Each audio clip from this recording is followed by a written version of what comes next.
Saudara, Prabowo Subianto dan Gibran Rakabuming Raka telah dilantik menjadi Presiden dan Wakil Presiden Republik Indonesia. Setelah sumpah diucapkan, kini saatnya Prabowo dan Gibran menjalankan amanat rakyat, termasuk mewujudkan janji-janji politiknya. Saudara, pemerintah dan Dewan Perwakilan Rakyat atau DPR telah menyediakan anggaran untuk program Quick Win atau program 100 Hari Presiden Prabowo Subianto. Sejumlah program prioritas pemerintahan Prabowo Gibran dalam anggaran pendapatan dan belanja negara tahun 2025 telah disetujui. 133 triliun rupiah telah disetujui DPR dan pemerintah untuk merealisasikan program unggulan Prabowo Gibran di tahun pertama kepemimpinannya. Kemenkyu akan menambah 8 triliun rupiah untuk pengentasan penyakit tuberkulosis. Presiden Prabowo Subianto akan mengelola 121 triliun rupiah untuk mengeksekusi 7 program prioritas. Pertama, program makan bergizi gratis dengan anggaran 71 triliun rupiah. Program ini akan menyasar ibu hamil, ibu menyusui, balita, dan peserta didik di seluruh jenjang pendidikan. Sosialisasi telah dilakukan di sejumlah sekolah dasar dan menengah pertama. Program ini nantinya akan berada di bawah Badan Gizi Nasional. Kedua, saudara, ada program pemeriksaan kesehatan gratis untuk 52,2 juta orang, dijalankan dengan anggaran 3,2 triliun rupiah. Program gratis ini akan meliputi pemeriksaan tensi, gula darah, foto ronsen, untuk screening penyakit katastropik, atau penyakit yang membutuhkan pengobatan dan pemantauan kesehatan secara berkala seperti penyakit kanker, jantung, stroke, dan juga ginjal. Program ketiga, pembangunan rumah sakit lengkap di daerah. Bersamaan dengan program pemeriksaan kesehatan, program dengan anggaran 1,8 triliun rupiah ini juga berada di bawah naungan Kemenkes. Mekanismenya akan meningkatkan rumah sakit tipe D dan tipe C dengan meningkatkan sarana prasarana serta alat kesehatan. Selanjutnya, di sektor pendidikan ada program renovasi sekolah dan program sekolah unggulan terintegrasi yang telah dianggarkan masing-masing 20 triliun rupiah dan 2 triliun rupiah. Program ini akan mengelaborasi Kemendikbud, Ristek, Kementerian PUPR, dan Kemenak.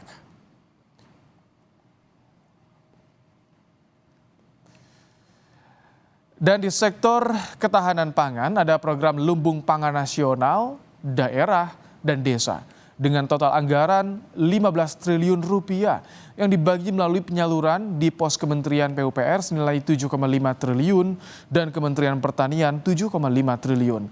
Program ketahanan pangan ini juga berupa intensifikasi atau memperluas pertanian hingga 80.000 hektar serta ekstensifikasi atau cetak sawah seluas 150.000 hektar. Saya bersumpah akan memenuhi kewajiban Presiden Republik Indonesia dengan sebaik-baiknya dan seadil-adilnya. Demi Allah, saya bersumpah. Demi Allah, saya bersumpah Bahwa saya akan setia kepada Undang-Undang Dasar Negara Republik Indonesia. Undang-Undang Dasar Negara Republik Indonesia.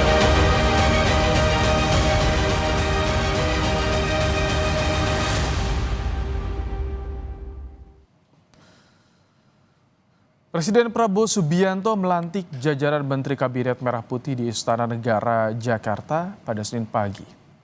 Ada 48 menteri yang dilantik pada Senin pagi oleh Presiden Prabowo Subianto. Selain melantik 48 menteri, Presiden juga melantik 5 pejabat setingkat menteri, yakni Jaksa Agung, Kepala BIN, Kepala Staf Kepresidenan, Kepala Kantor Komunikasi Kepresidenan, Ketua Dewan Ekonomi Nasional, dan Wakil Kepala Staf Kepresidenan. Saya membacakan keputusan Presiden tentang pengangkatan kepala lembaga setingkat menteri. Presiden Prabowo membacakan sumpah jabatan yang diikuti para menteri dan 5 pejabat setara menteri sebelum resmi dilantik.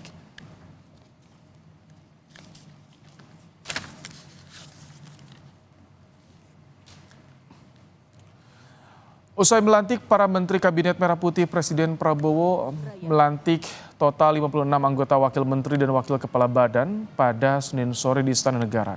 Usai dilantik, selanjutnya para pembantu Presiden dijadwalkan akan turut dalam agenda sidang paripurna Kabinet Perdana pada hari Rabu. Prabowo juga telah mengagendakan kegiatan bimbingan dan pelatihan Akmil di Magelang sebagai pembekalan bagi para anggota Kabinet serta penjelasan perihal program kerja prioritas pemerintah.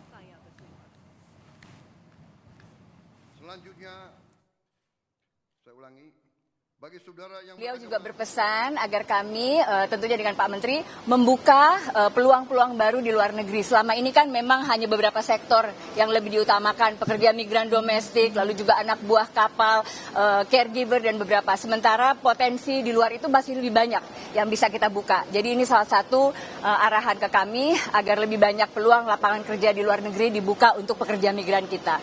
Kalau kita bicara soal pelindungan pekerja migran, sebetulnya ini suatu proses ya. Jadi bagaimana melakukan migrasi yang aman? Tentunya kesiapan dari sisi pekerja migrannya sendiri agar bisa bekerja keluar punya kesiapan, punya skill ya seperti itu, dan juga proteksi yang diberikan negara. Intinya negara harus selalu hadir di luar negeri untuk menjaga pekerja migran kita.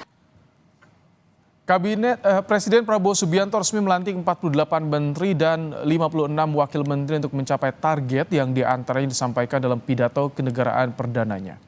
Selengkapnya kita akan bahas bersama dengan Kepala BPOKK DPP Partai Demokrat Herman Hairon dan Direktur Eksekutif Trias Politika Strategis Agung Baskoro. Selamat petang Bang Herman, Mas Agung. Selamat petang. Petang, Mas Rahmat, Bang Baik. Herman. Mas Rahmat. Ya, Bang Herman, Mas Agung. Demokrat Ya, dapat gimana? 4 pos menteri termasuk Mas Ahaye nih jadi Menko. Apakah ini sesuai dengan ekspektasi harapan Partai Demokrat? Ya, tentu penetapan menteri adalah hak prerogatifnya Presiden. Oleh karenanya, ya kami syukuri dan tentu mudah-mudahan para menteri khususnya dari Partai Demokrat bisa menjalankan tugasnya dengan baik, bisa menjalankan amanah dan memberikan manfaat bagi seluruh rakyat Indonesia. Nah, yang kedua tentu tantangannya besar.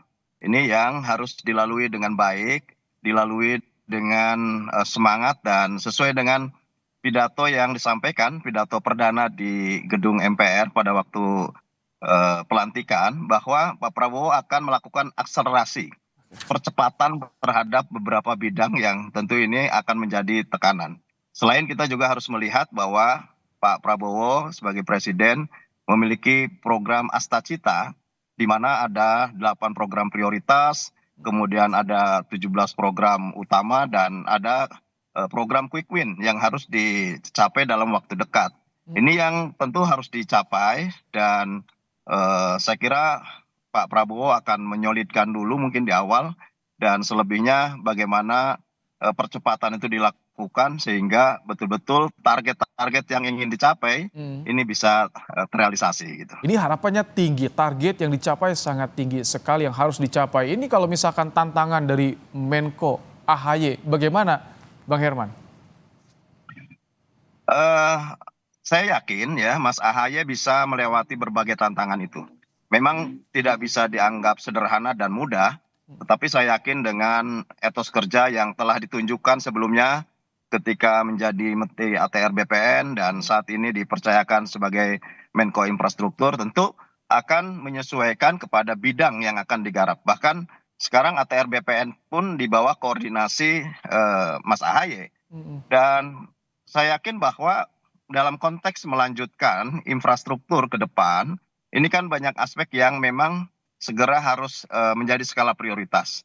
Misalkan infrastruktur yang menjadi kebutuhan dasar masyarakat, perumahan, kemudian air minum.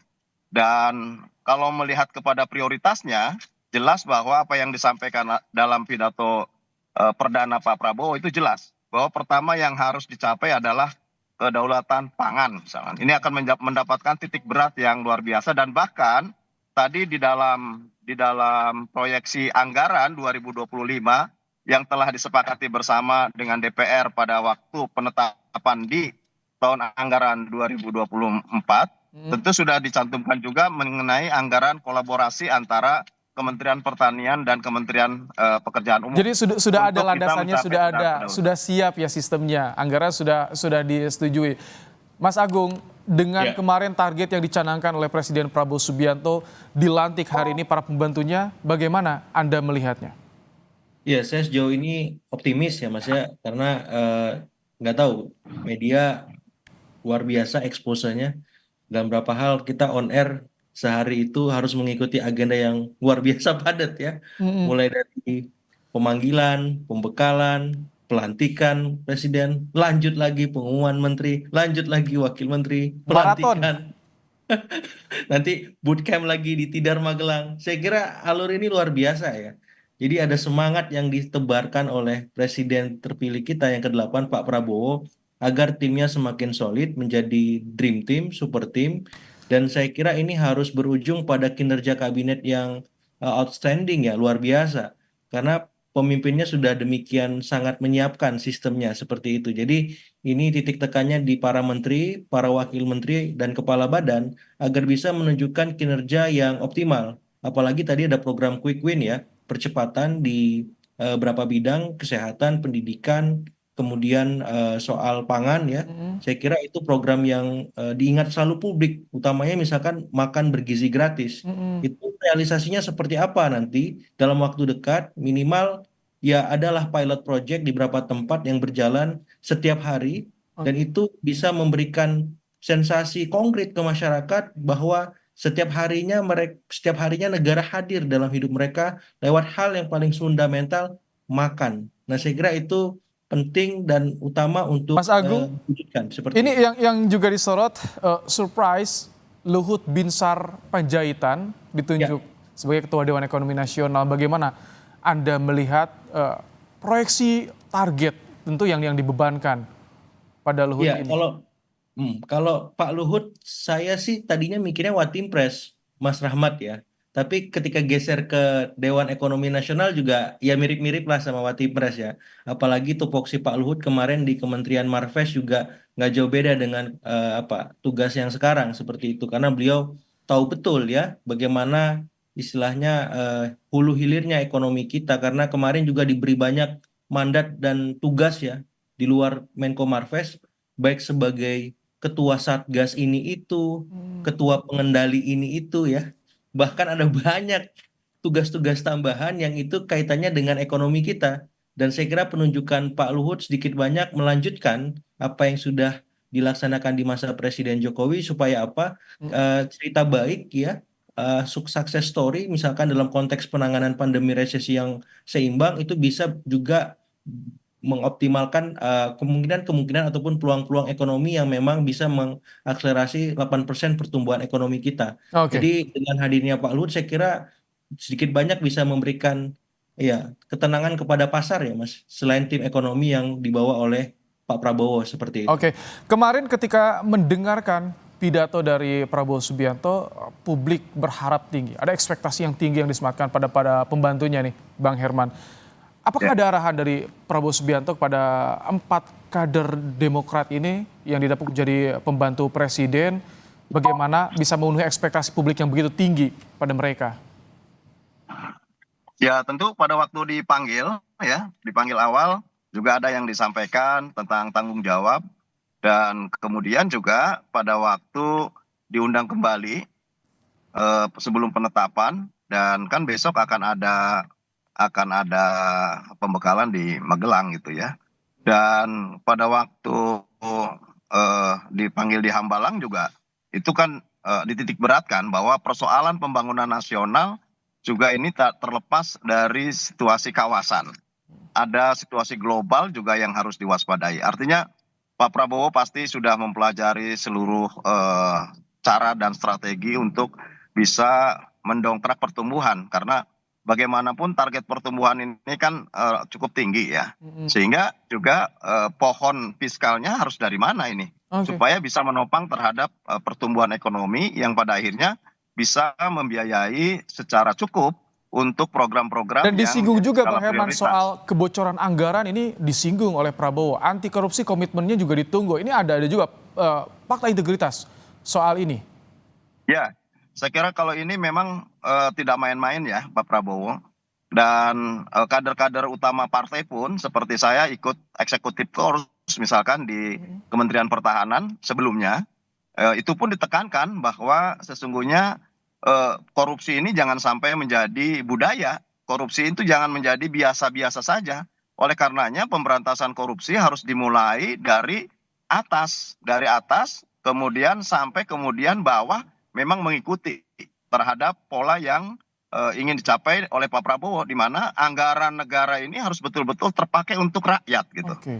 Nah oleh karena itu nanti kita tunggu saja gebrakan beliau di dalam pembenahan, dalam good governance, seperti apa nanti menerapkan sistem dalam pemerintahan, Oke. sehingga yang dimaksud dengan bagaimana kita harus membersihkan dari atas dulu itu seperti apa. Mm. Justru itulah yang menurut saya Baik. kita harus memberikan support, dukungan bahwa pemberantasan korupsi memang salah satu Baik. cara untuk Ini mengefektifkan pembangunan ke depan. pemerintahan Prabowo Gibran dengan semangatnya keberlanjutan, bagaimana target yang bisa dirasakan oleh publik dalam 100 hari kerja?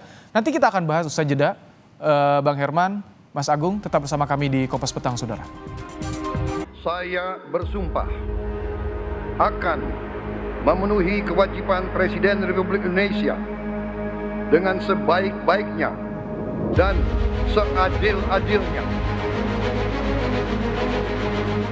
Demi Allah, saya bersumpah Demi Allah saya bersumpah bahwa saya akan setia kepada akan setia kepada Undang-Undang Dasar Negara Republik Indonesia Undang-Undang Dasar Negara Republik Indonesia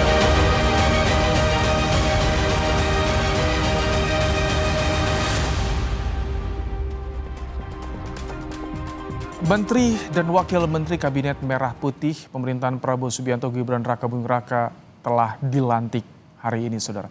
Kita kembali bersama dengan Herman Hairon dan juga Agung Baskoro. Bang Herman, ini Mas AHY Ya. setelah dilantik kan langsung kerja nih. Berkantor di mana informasinya, Bang Herman? Ya, kemarin saya juga bertanya, sudah ada kantornya ya, dan mungkin sudah mulai dikoordinasikan bersama dengan para calon staffingnya, dan dalam waktu dekat lah, karena memang kemarin pada waktu saya bertanya juga, Mas Ketum berkantor di mana, memang sedang dipilih beberapa yang kira-kira nanti akan menjadi tempat kantor beliau gitu. Ini kalau misalkan nomenklatur kementeriannya baru kan, infrastruktur dan kewilayahan, ini bagaimana nanti memetakan staf-stafnya, pembantu-pembantu Mas AHY nanti di kementeriannya? Ini kan baru nih, Bang Herman.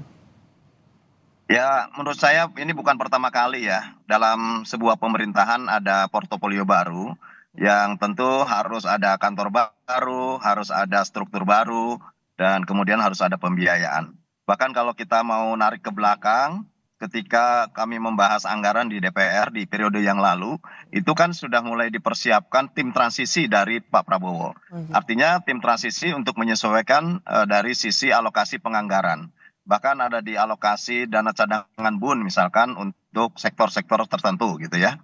Dan kemudian pada sisi lain juga mengantisipasi terhadap penambahan portofolio kementerian yang menurut saya sudah dipersiapkan sebelumnya, baik untuk alokasi anggaran, kemudian di Kemenpan RB juga sudah dipersiapkan bagaimana jika terjadi pemecahan ataupun ada portofolio baru yang tentu ini membutuhkan tenaga ataupun staf-staf di bawahnya, dan kemudian di mana juga tempat yang akan ini dijadikan sebagai kantor dalam portofolio barunya. Saya kira sudah ada ya, ini tinggal nanti setelah siap mungkin akan di launching setelah nanti dilakukannya pendidikan di Magelang gitu. Nah, sebelum ke sana, tapi saya ingin ke Mas Agung. Mas Agung, Ya. ini disebut keberlanjutan, kemudian juga transisinya begitu mulus dari pemerintahan Jokowi ke pemerintahan Prabowo. Jika mulus, bagaimana dengan 100 hari kinerja kementerian ini? Kira-kira target kinerjanya bagaimana menurut Anda, Mas Agung? Harusnya mengagumkan, Mas, outstanding ya.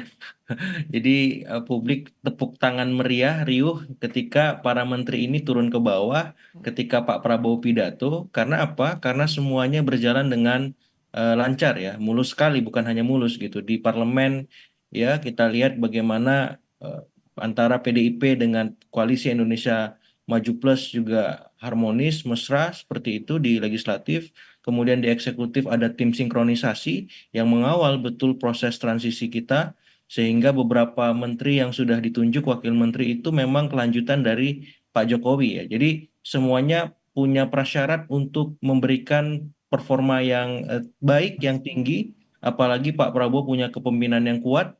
Jadi sebenarnya semua prasyarat sudah dimiliki. Alasan-alasan lain saya kira tidak lagi relevan, apalagi kita tahu ya beberapa menteri ini juga adalah menteri-menterinya Pak Jokowi, ya hampir 17 menteri saya kira. Jadi akselerasinya harusnya terjadi, walaupun ada yang baru, ada yang dipecah, tapi paling tidak orang-orang yang berada di kementerian yang baru dan dipecah tadi juga orang-orang yang punya pengalaman teknokratis yang baik. Jadi saya cukup optimis untuk melihat ya beragam prestasi akan lahir dari Kabinet Merah Putih ini, seperti itu Mas. Dari Demokrat bagaimana Bang Herman melihatnya? Karena kemarin kita mendengarkan Puan Maharani bilang PDIP tak masuk di kabinet tapi akan dukung pemerintahan Prabowo Gibran di parlemen. Demokrat melihat seperti ini optimistis dengan target-target yang dicanangkan. Ya optimis dong ya. Apalagi presiden sekarang saya kira dengan kemampuan sebagai presiden senior gitu dan memiliki kemampuan dan pengalaman yang panjang. Beliau juga memiliki strategi yang matang ya untuk bisa menjalankan berbagai strateginya. Seperti yang tadi saya sampaikan bahwa ketika ada berbagai program yang ini menjadi new inisiatif di luar daripada program melanjutkan di era pemerintahan presiden sebelumnya tentu ya. Dan inilah yang kemudian dicarikan strategi penambahan anggarannya dari mana. Nih, disitulah kemudian muncul terhadap hilirisasi 21 komoditas strategis yang dimiliki oleh sumber daya alam Indonesia. Nah inilah yang kemudian juga menjadi strategi sebagai seorang pimpinan. Bagaimana mempersiapkan semuanya. Bahkan pada waktu transisi semua dipersiapkan ya, termasuk di mana bagi portofolio yang baru penempatan kantor, penempatan staffing dan lain sebagainya. Bang Herman, ini Wakil Kepala Staf Kepresidenan M. Kodari yang baru saja dilantik bilang soal target Kabinet Merah Putih Prabowo Gibran ini banyak. Koordinasi adalah kunci kerja di Kementerian Prabowo Gibran dan jika ada perubahan tugas kita menunggu usai pelantikan dan rencana akan ada kelanjutan team building di Magelang dalam Kabinet Merah Putih. Kita simak bersama. Kan begini, Pak Prabowo ini targetnya banyak, ya kemudian personalianya juga banyak. Menurut saya soal koordinasi, sinkronisasi itu jadi kunci sih kayaknya untuk mencapai target-target yang beliau ingin capai. Kalau bicara kelembagaan kan sudah ada Kepres ya, sementara acuannya itu. Tapi apakah akan ada perubahan? Mungkin yang 1-2 hari ini akan kita tunggu. Tetapi proses ini sendiri kan juga belum selesai. Karena hari ini baru pelantikan, lalu kemudian rencananya saya dengar mungkin akhir pekan ada kelanjutan tim building di Magelang. Jadi mungkin segala sesuatunya baru lengkap itu kalau minggu depannya lagi kali deh. Target banyak, sinkronisasi adalah kunci. Mas Agung, tanggapan Anda soal ini? Ya, sinkronisasi ya. Jadi saya perlu mengelaborasi nanti soal ini Mas, birokrasi. Ini partai sendiri ini dalam sistem pemerintahan kita yang seringkali membuat hal-hal yang harusnya efektif, efisien menjadi sebaliknya. Jadi saya kira setelah Presiden melantik menteri, wakil menteri, maka pengondisian berikutnya adalah birokrasi di semua level. Agar apa? Agar bisa juga mengikuti ritme cepat dari Pak Prabowo. Kalau Pak Prabowo sudah cepat, menteri-menterinya juga, wakilnya juga, birokrasinya malah sebaliknya, ini bahaya. Makanya saya usul nanti menteri, wakil menteri juga buat semacam bootcamp, Mas. Apakah tim building, apakah dibawa birokrasinya ke Tidar sekalian, supaya ini menular sampai bawah. Jangan sampai ini hanya berhenti di level pimpinan saja, ataupun orang-orang di lingkar menteri, wakil menteri. Ini harus menular sampai bawah. Tingkat bawah di birokratnya juga itu harus mengikuti sprint yang sudah digelorakan, disemangatkan oleh pucuk pimpinannya. Terima kasih. Ini kan luar biasa nih. Sampai pada satu momen kita juga, teman-teman media mungkin juga kelelahan ngikutin Pak Prabowo. Tapi kita tentu tidak akan lelah untuk mengawal perjalanan pemerintahan ini. Terima kasih. Baik, Mas Agung Baskoro dari Politika Strategi dan juga Bang Herman Hairon, Kepala BPOKK Partai Demokrat telah bergabung dalam program Kompas Petang sore hari ini.